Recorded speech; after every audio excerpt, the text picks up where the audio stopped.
As of July 1, 2020, residents across British Columbia will no longer be able to use blue bags for their recycling. Residents in rural areas of the Regional District of Okanagan-Similkameen, the RDOS, and the Village of Keremeos will be required to supply their own reusable containers. Containers are not being supplied by the RDOS, and homeowners will need to purchase or rent their own.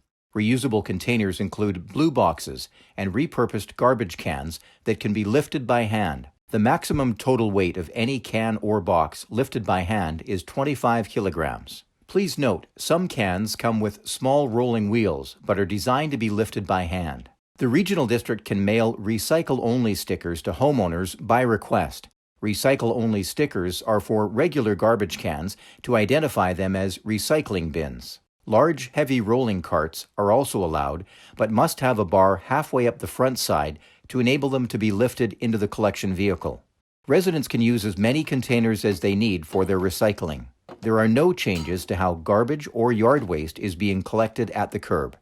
For more information, please contact the RDOS. Call 250-490-4129 or send an email to info@rdos.bc.ca. Thank you.